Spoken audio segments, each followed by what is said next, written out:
Acting Associate Administrator for NASA's Exploration Systems Development Mission Directorate.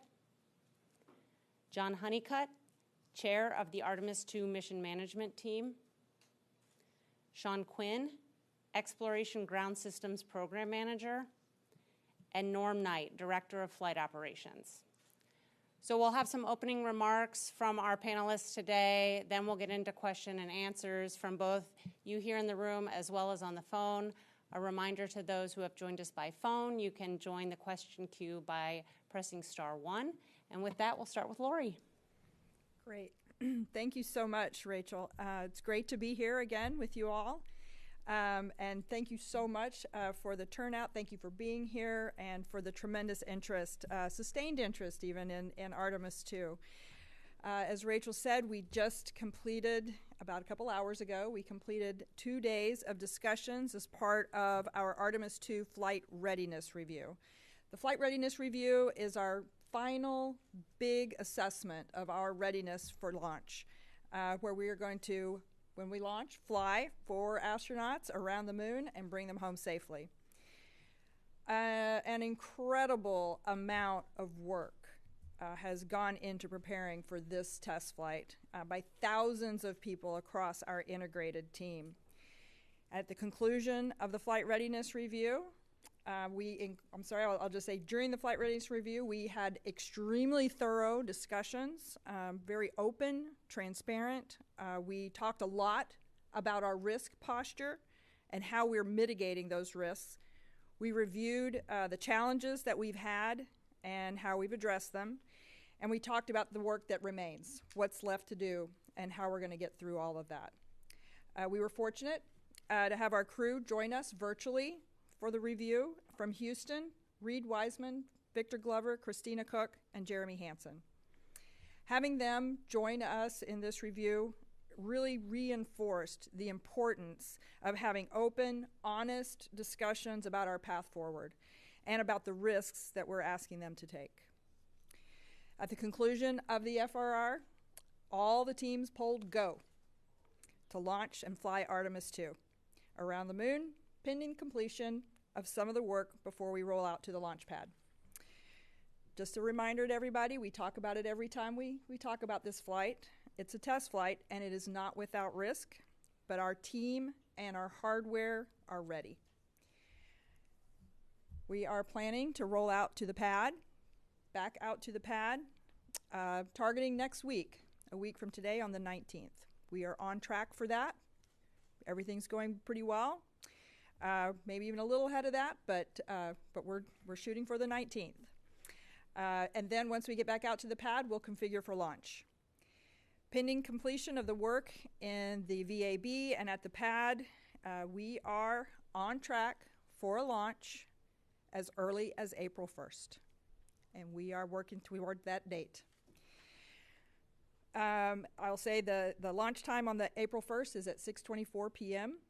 I also wanted to note, I'm sure many of you have seen our little calendar with the green squares on it that shows the available dates for launches in April. We have also just continued to refine our analyses of launch availability and are adding April 2nd to our calendar of potential launch opportunities in that early April launch period. The launch on the 2nd would be at 7:22 p.m.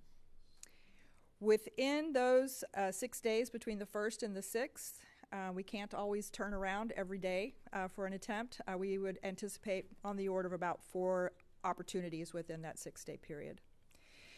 Again, while I am comfortable and the agency is comfortable with targeting April 1st as our first opportunity, just keep in mind we still have work to go. There are still things that need to be done within the VAB and out at the pad. And as always, we'll always be guided by what the hardware is telling us, and we will launch when we're ready.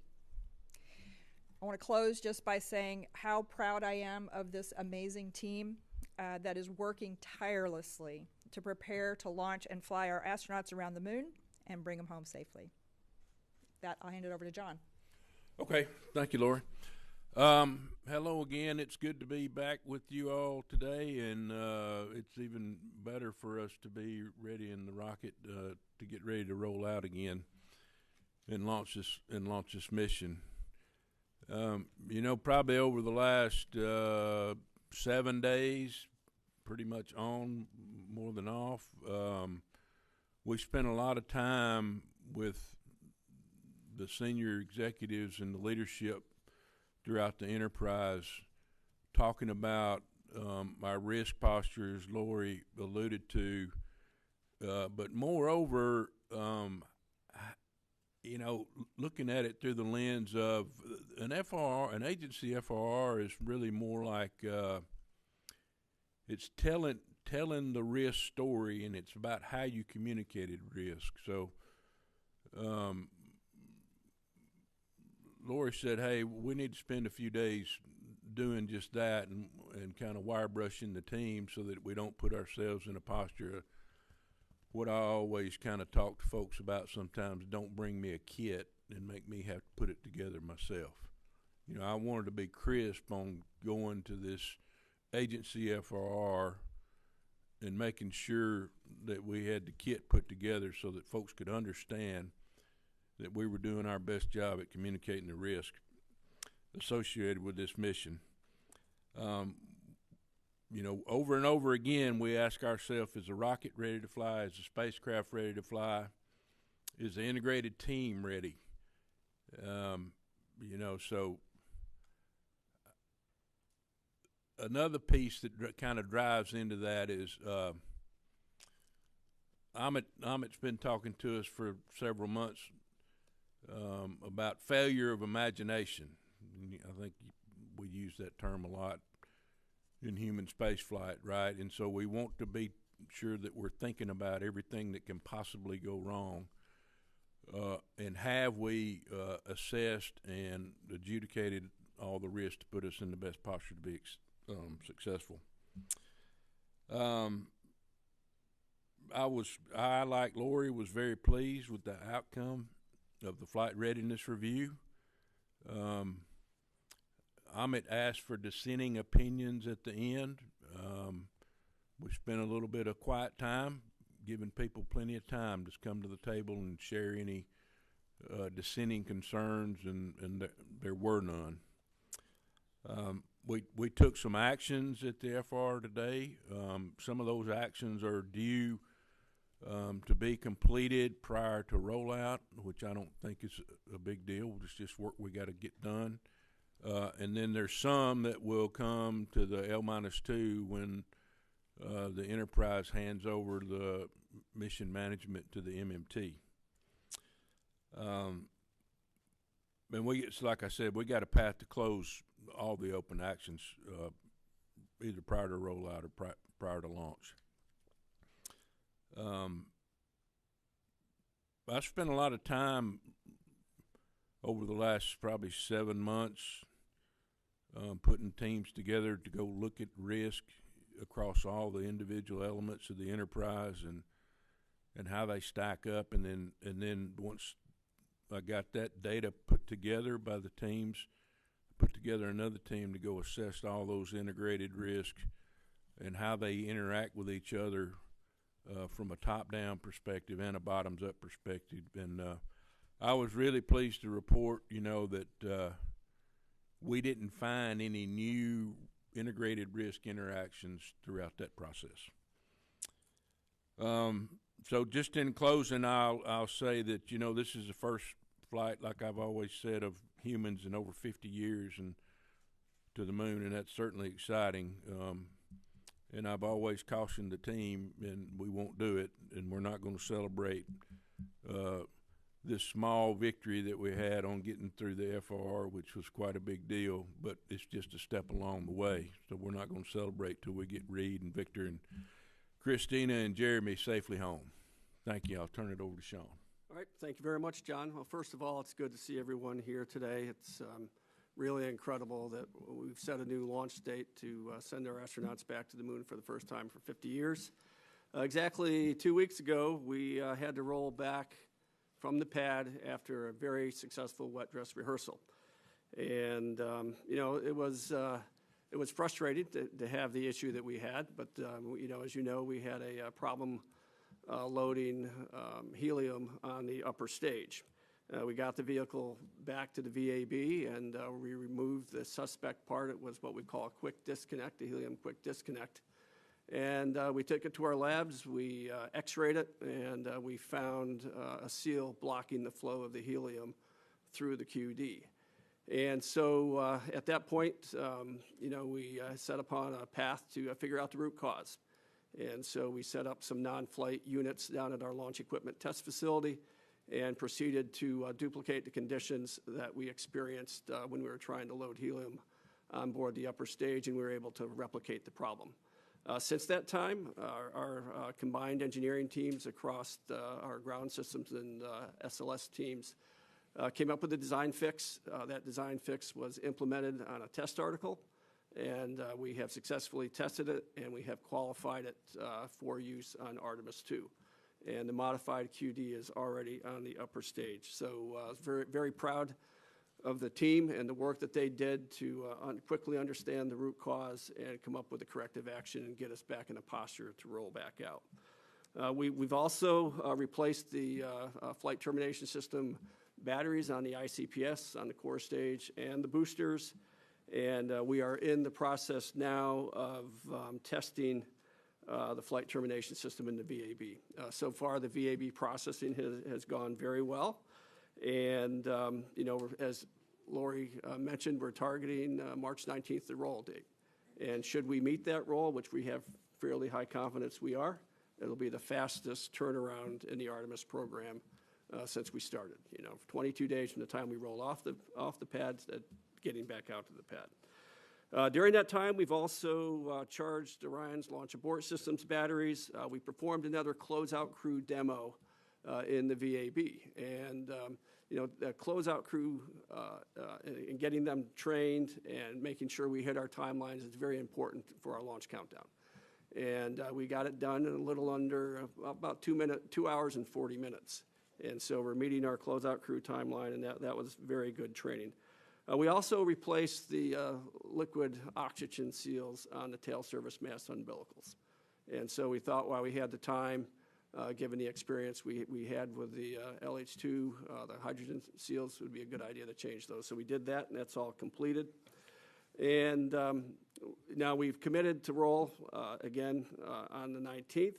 We'll get the vehicle back out of the pad, go through the pad preps, set up our EES system, raise the engine service platform, raise the extensible columns, do all that work, and put us in a good launch posture. Now, I will tell you that over a year ago, we set out to launch no later than April of 2026. Amit challenged us to get the vehicle to the pad by February. We held schedule for an entire year. That's quite an accomplishment for all the programs that are supporting Artemis. However, we had the problem with the helium disconnect, and we listened to the hardware and said we're not ready, brought it back, fixed it, and we're going to get back out there for that launch attempt on April 1st. I will tell you that this processing flow has gone very well in terms of our timelines, and we spent half the time in the multi-payload processing facility to service Orion as we did for the Artemis I flow. And we cut the time in the launch abort systems facility by a third. So we're learning. We're all very excited to implement the new vision for Artemis that our administrator has announced to increase our launch cadence, and I think Artemis II is putting on us a good path. So it's good to be here, and with that, I'll turn it over to Norm. All right. Well, thank you, Sean, and really thank you to everyone for your continued interest in this historic mission. The flight readiness review over these past 2 days was excellent and really heavily focused on crew risk and mission success. As you've heard, we remain on track for an April launch opportunity. Our teams in Mission Control Houston are fully prepared to support this mission. They've been training side by side with the astronauts, Reed, Victor, Christina, and Jeremy, through countless simulations and really working through every scenario. The team is ready to support both the astronauts and the spacecraft systems through the journey around the moon to when they're reunited with their families after splashdown. I talked with Reed this morning, and the crew is in excellent shape and ready to fly. They have complete confidence in the ground team supporting them. They have built strong relationships with our flight controllers and the integrated teams over the course of their training flow. For an April 1st launch, the crew will begin pre-launch quarantine at about L-14 days, which is March 18th, and will then travel here to the Kennedy Space Center at L-5 days, which is March 27th. This is an exciting time for our entire flight operations team to fly humans around the moon for the first time in over 50 years, send them further than any humans since Apollo 13, and continue paving the road of human exploration to the moon and beyond. As always, our astronauts and their safety remain our top priority. With that, I'll hand it back to Rachel. All right, thank you. All right, we'll start taking some questions. We will start here in the room. If you're here in the room, please wait for the mic to come around. We'll also take some questions by phone. If you've joined us by phone, please remember to press *1 to get into the question queue. And with that, let's start over here. Marcia Dunn. Marcia Dunn, Associated Press. I'd like to hear a little bit more about how you fixed this helium. What caused the seal to block the flow of helium, and how do you redesign for that? And Laura, you mentioned April 2. Is that now a new date? Yes. And does that give us 6 tries at the beginning of? So you didn't remove one to? No. Perfect. Thank you. Got it. So without trying to get overly complicated, so the quick disconnect between the upper stage and the ground umbilical, there are seals in there to hold that helium, in the pressure line. And one of the seals occasionally would get forced out of its location that it's supposed to be and block the flow through the quick disconnect itself. We actually ended up removing that seal and reinforcing another seal that would be less susceptible to that phenomenon. And so we'd have this buildup of high-pressure gas after we vented the helium bottles. That high-pressure gas forced that what we call this body seal out. And we redesigned a channel around another seal that also holds the pressure, a secondary seal, reinforced that. And we've tested it multiple times. We took that QD through some brutal tests to make sure it was going to work. And we feel pretty confident about it for Artemis II.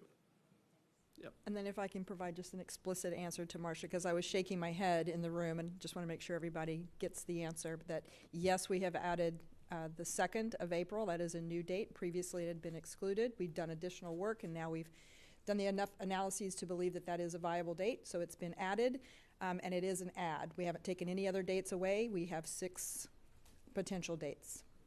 Mm-hmm. Hey, Bill Harwood.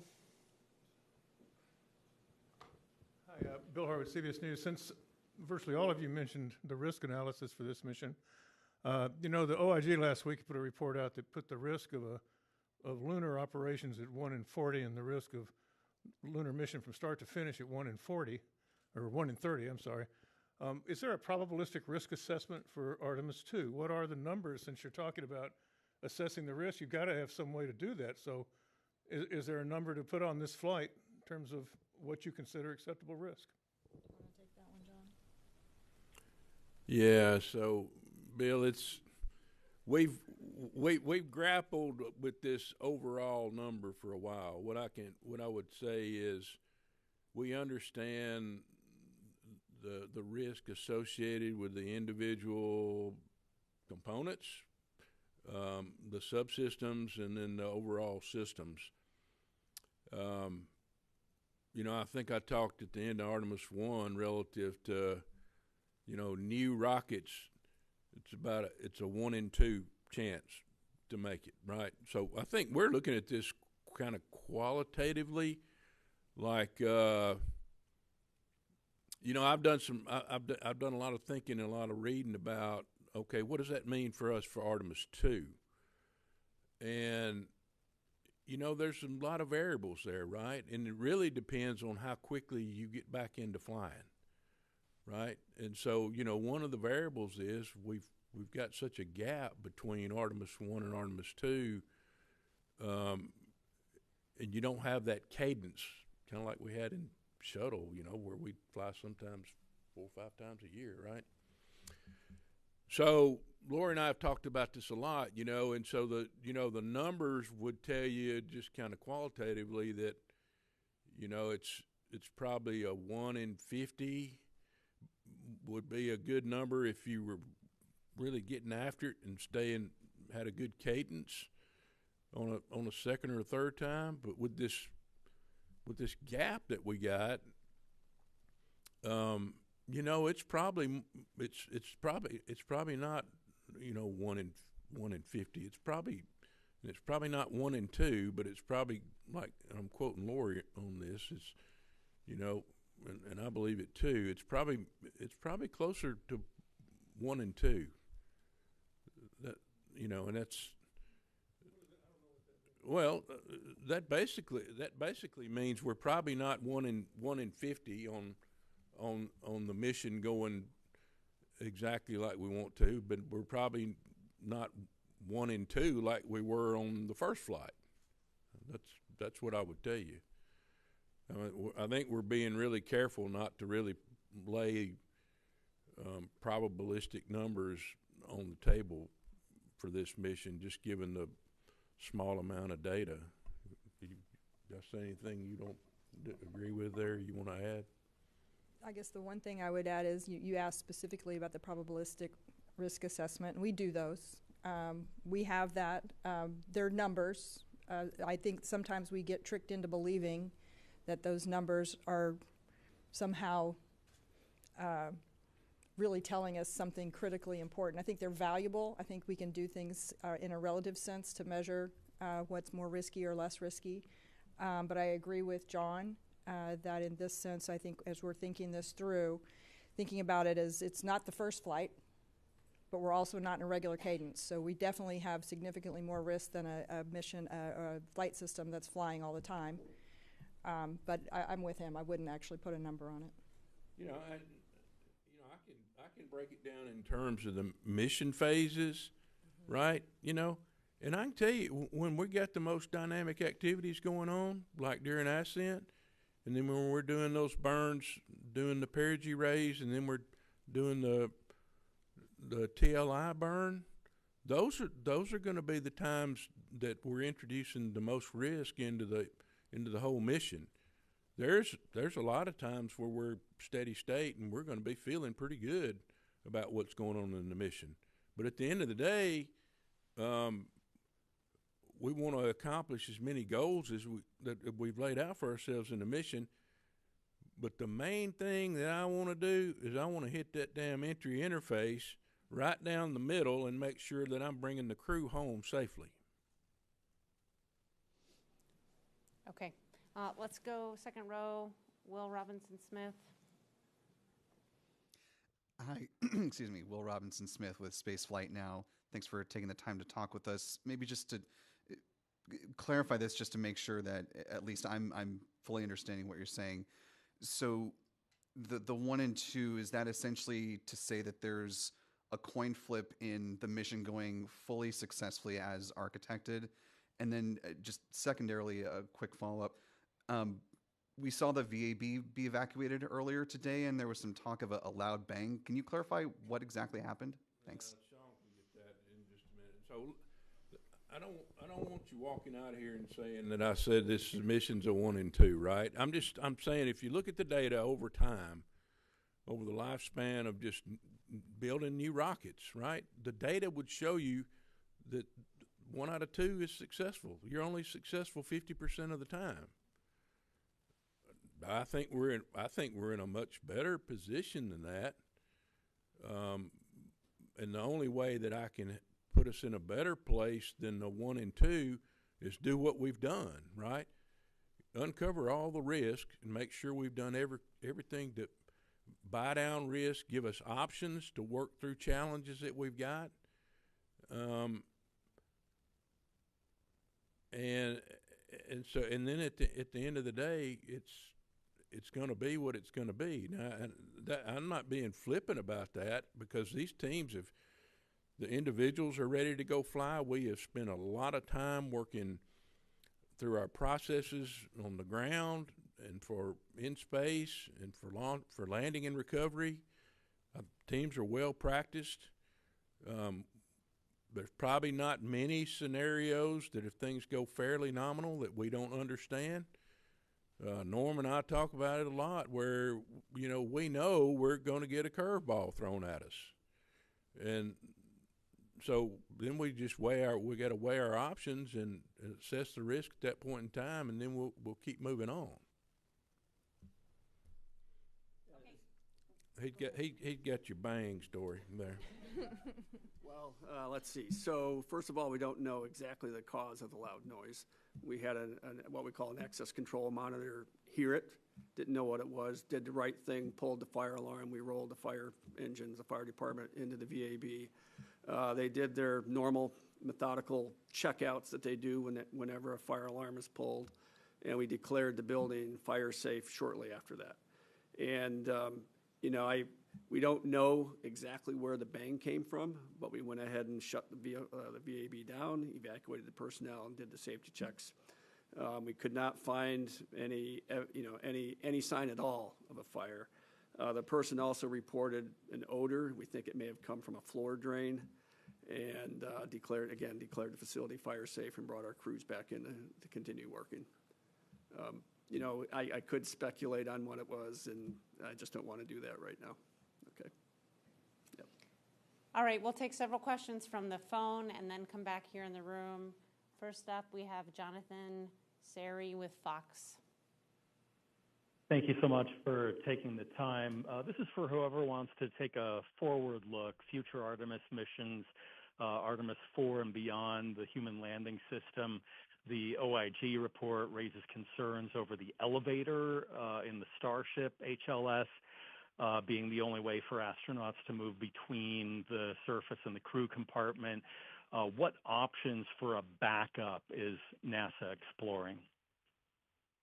I'm not sure if you're asking about a backup to the elevator or a backup to the Starship. I mean, certainly we do have two options in our human landing system program to provide landers to the surface. We've got both the Starship from SpaceX, and we have the anticipated Mark II eventually from Blue Origin for the other lander that we have on contract.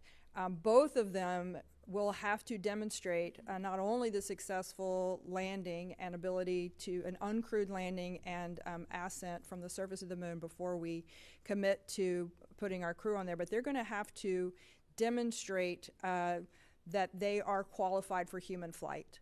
And that is going to require the safety and the backup systems and the redundancies that are going to be required to keep the crew safe. Okay, next question we have on the phone is from Jackie Waddles with CNN. Hi there. Thanks for taking my question. For John Honeycutt, I think it might help us better understand these risk assessments. Can you just clarify again what exactly you mean by the 1 and 2? Again, is that the risk of this mission not going exactly to plan? And I know, from covering Demo 2 and all going back to shuttle, we're used to having numbers for odds of loss of mission and loss of crew.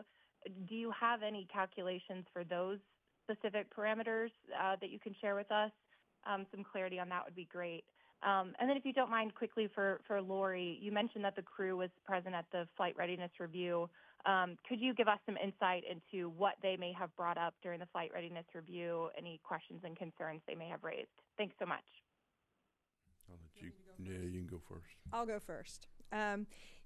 It was wonderful to have them. They were virtual, they were online, but all four were gathered together online, and they did kick us off with our FRR yesterday morning by saying a few words to us, and they did convey some of the things that they think about and the things that they worry about as the crew members, the kinds of risks that were of most concern to them, and the things that basically they were going to be listening for as we went through the FRR. And they included things that I'm sure won't surprise most of you, things like the heat shield, but not so much the performance of the heat shield. I think we've all agreed that we've got a good heat shield. The question was, are we going to be able to hit that entry interface and get them back on Earth safely?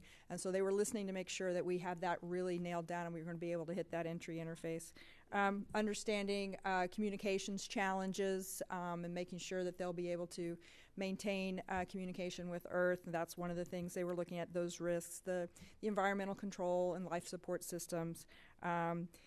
power systems, things like that, the things that could cause some challenges to them while they're in flight. So we really appreciated them sharing their thoughts with us.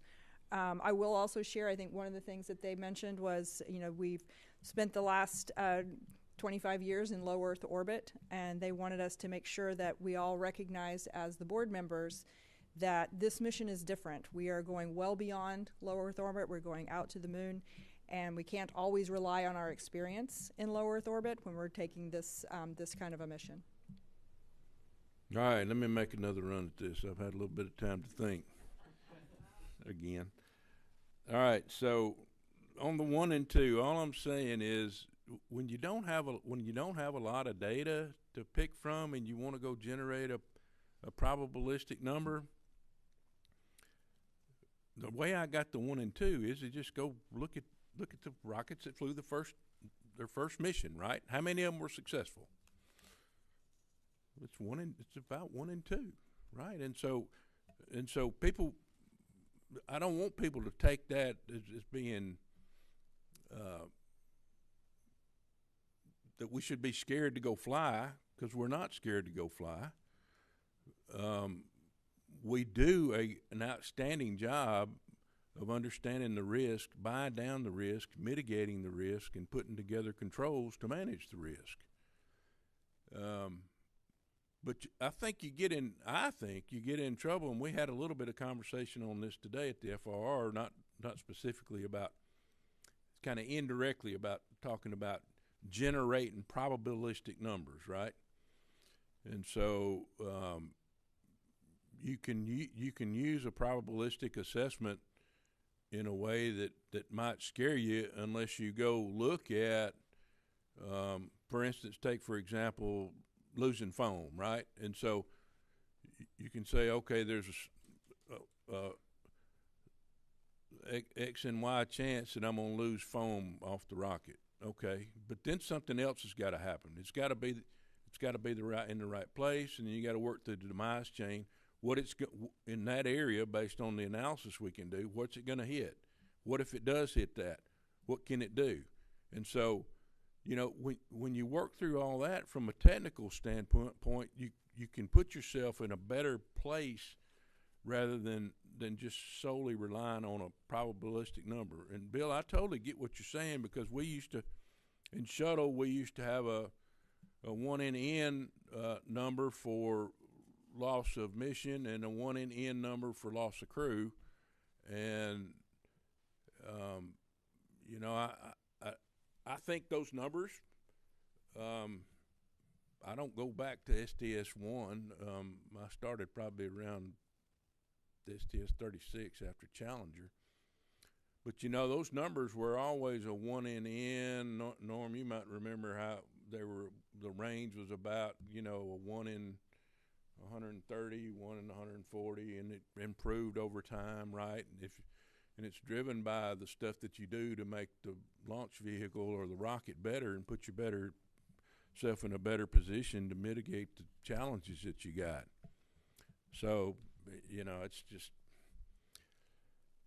I feel like we're kind of we're being a little bit dangerous, and it's interesting that I didn't get this question asking me about it too much on Artemis 1.